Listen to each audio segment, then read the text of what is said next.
Hafiday. My name is Austin Shelton, and I'm from the beautiful tropical island of Guam, an unincorporated territory of the United States in the Micronesia region of the Western Pacific Ocean. When I was in high school, my family was struggling to pay our electricity bill. I had an idea to try to help. I went to my family friend's home, my Uncle John, who owned a junkyard. He helped me pull out the lower drive unit of an old outboard motor, some scrap metal, and an alternator and a car battery from a broken down car. I built a prototype to generate electricity from ocean currents and waves. I named it Liquid Energy, placed it in the ocean behind my home, and the thing worked. It was able to power light bulbs and fans for our family's home. Now, transforming waste into resources is how islands will loop back to the circular economy, which is an economy where we design out waste and pollution, keep materials in use, and regenerate natural systems. Looping back to the circular economy is also an important way to build resilience against climate change. Climate change is a clear and present danger in islands. It's all around us. Rising sea levels inundate our coastal areas. Warming oceans bleach our coral reefs. And more intense and frequent storms threaten our homes and infrastructure. While we as islands hope that the world listens to our demands to halt global carbon emissions, we can't just sit around and wait. Islanders are taking action to build resilience against climate impacts by reducing local environmental stressors and taking action to become more sustainable.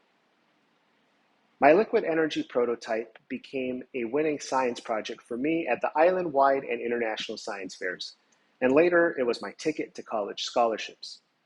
After going off to school and earning degrees to become a marine and environmental scientist, I returned home in 2015 with a personal mission to help create a more sustainable future for our island.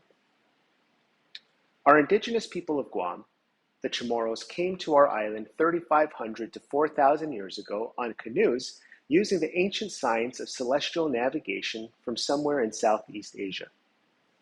Our island of Guam used to be sustainable and self-sufficient. The land and the ocean provided. Colonialism changed some of that over time, and our islands became dependent on imported goods. Now we import over 90% of all the food and goods we consume. And with limited space on islands, one day we will run out of room to dig holes and fill them with trash. At the beginning of 2020, over 100 people representing all sectors of our society stood together under this wall. The words attributed to an ancient local chief Harao states, "Satisfied with what our islands furnish us, we desire nothing else." Together, we committed to achieving the 17 United Nations Sustainable Development Goals in locally and culturally effective ways through the Guam Green Growth Initiative. Guam Green Growth now serves as an engine of solutions to sustainability challenges and contributes to the emerging green economy for our island. We were sustainable before, and we can be again. In her TEDx Countdown talk a few weeks ago, my colleague Celeste Connors, who leads a similar effort in the Pacific called Hawaii Green Growth, she stated that islands had the original circular economy. Today, we are working to blend our island wisdom with modern innovations to loop back to the circular economy. We now have a Guam Green Growth Circular Economy Makerspace and Innovation Hub. With the official opening happening next month, it will be a place for entrepreneurs and artisans to gather in a place filled with tools and equipment to transform waste products into marketable products. We will turn waste into cash instead of landfills or streets with trash. In the marketplace, we have installed 3D printers, laser cutters, a CNC router, precious plastic machines, and more. Plastic waste can be turned into tiles, bricks, and trinkets.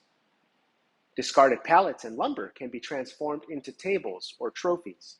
Components for machines can be printed and formed on site.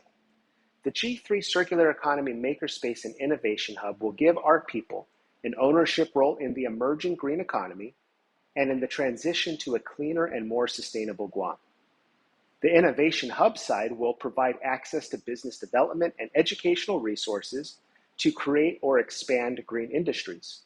Partners from the Guam Economic Development Authority, Guma Business Incubator, and UOG School of Business and Public Administration will assist with training on topics such as business licensing, product development, and marketing. In the island context, the circular economy can mean a lot of things. It can mean harvesting an invasive chain of love plant and turning it into new bath soaps, or new clothing dyes, or even a new pesto recipe.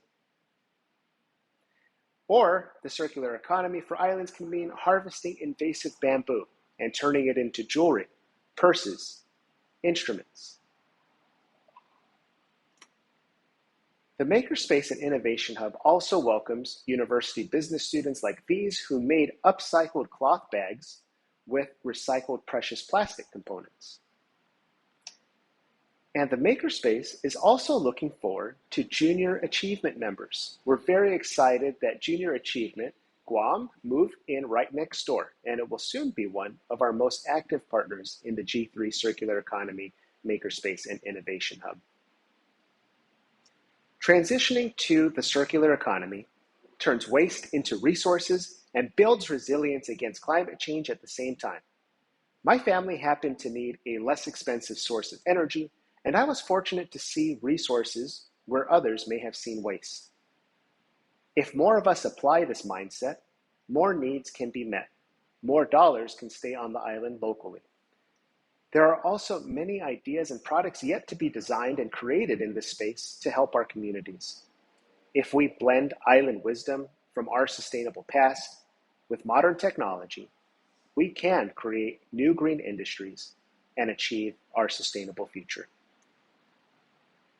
Thank you, and Sejus Maasi.